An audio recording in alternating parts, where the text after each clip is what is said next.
Hey, welcome to the Dog 10. We are a dog podcast where we answer, or we don't, I don't, Crystal does, answers your dog training and behavior questions in 10 minutes or less.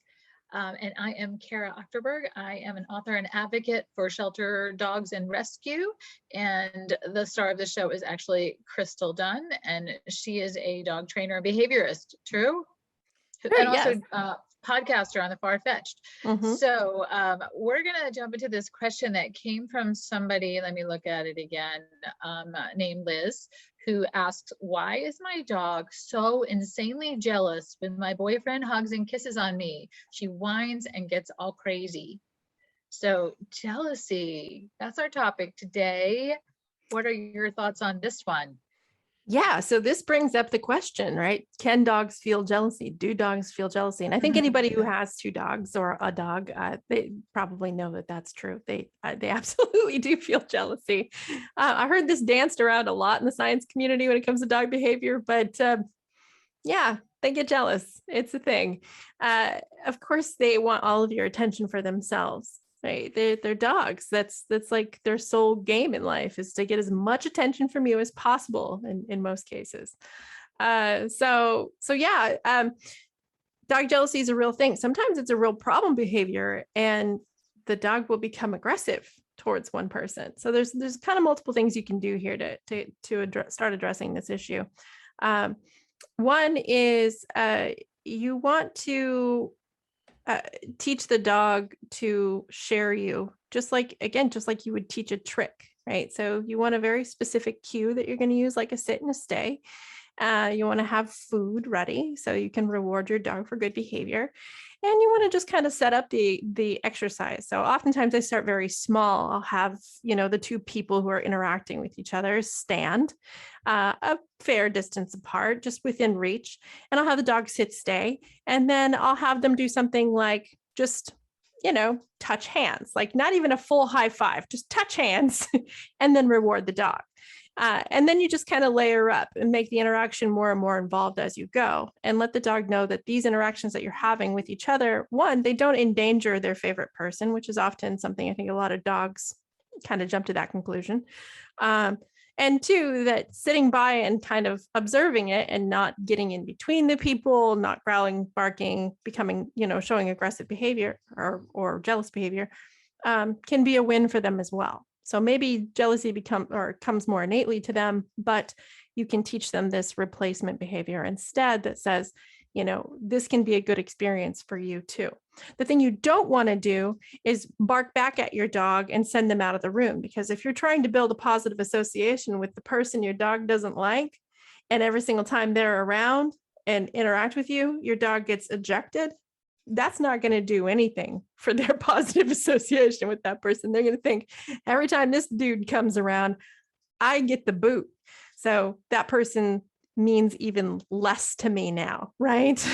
Or I dislike that person even more when they come now. And that's the opposite direction you want to go in.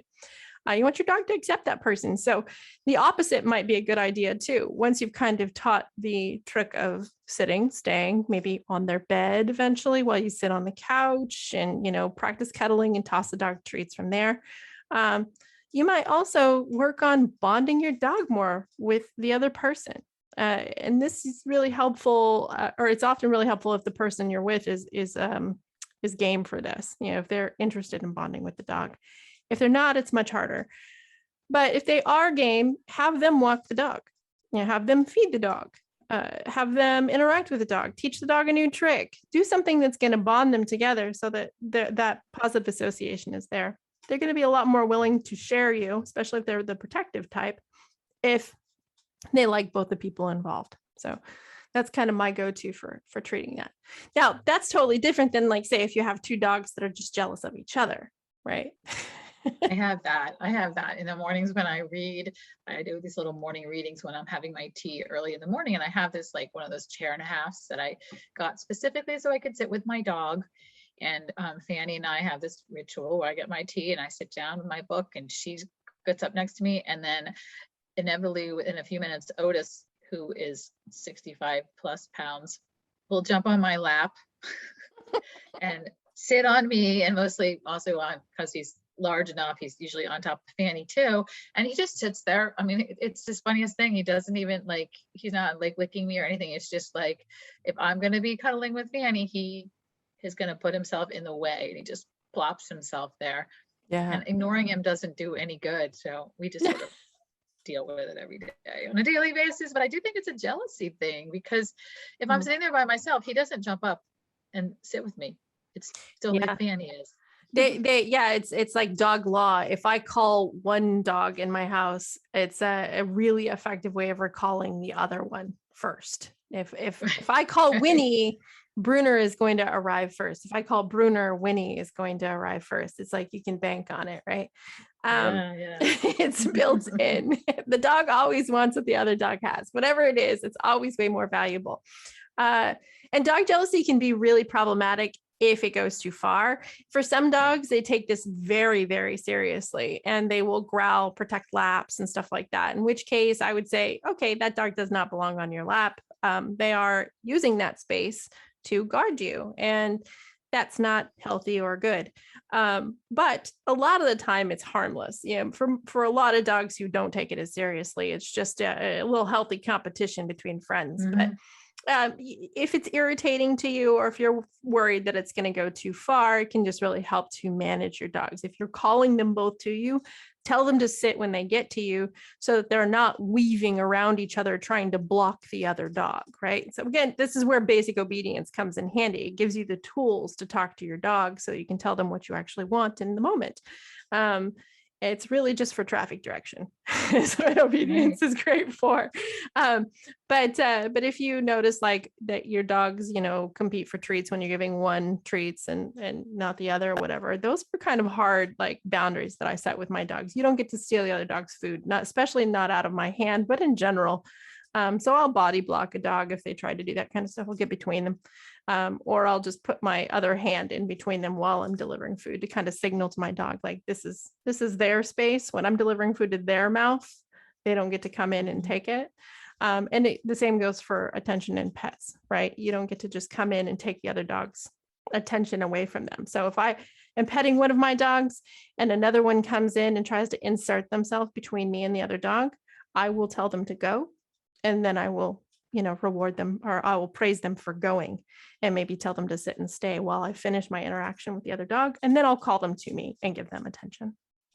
Right. See, it keeps coming back to that same theme. Like whenever they're doing a behavior you don't want, give them a behavior you do want, and redirect, just like kids, a little bit. Yeah, you'll find that's a theme with me for sure. And most dog behavior people. We're big fans of replacing behaviors with desired behaviors, That's kind of our game. That makes sense. None of us want to be deprived of something, but it's much better when you give them something to do and some useful thing to do instead of to just not do. Right. So, yeah. And the beauty of just teaching obedience in general, that's another theme that comes back again and again and again. It's not for control. It's not for power, so to speak. It's for communication, right? If you don't have any tools for communication with your dog, you guys don't share any kind of common language with each other, it's really hard to tell them what you want in those moments. And those kinds of behaviors can really get out of control if you don't teach the basics. So. Okay, so we need some new questions. I feel like we're running out. I think we've hit almost all the ones that we've gotten, right? Because we've grouped together a few. So we are running out of questions. So please leave us questions. Send us questions. You can leave it in the show notes here, or the comments, or however it works. I don't even know. I'm just talking. It's YouTube, right? That where we're showing these? You can leave it on YouTube. You can also leave them on Facebook when I post this to the Farfetched feed. It's actually on the Farfetched page that we use on Facebook, because it was just easier to keep it all in one place. But or you can email. At Farfetched. Yeah, you can email me. You can find me. Yep. And you can find me over at KaraWrites.com, Kara with a C, or you can, when I've posted this on some of my Facebook pages, if you put it in the comments, just bring it on. We need some questions. We need some good questions about dog behavior and dog training. And we will get to those. And the beauty of that is we can do it in 10 minutes, not take up your whole day. So we're going to sign off, because I'm pretty sure we're close to our 10 minutes spot at this point. We're 10-ish minutes. It's close enough, y'all. Yeah. Awesome. All right. So have a great day, Crystal. You too. I'll talk to you All soon. Bye. Bye.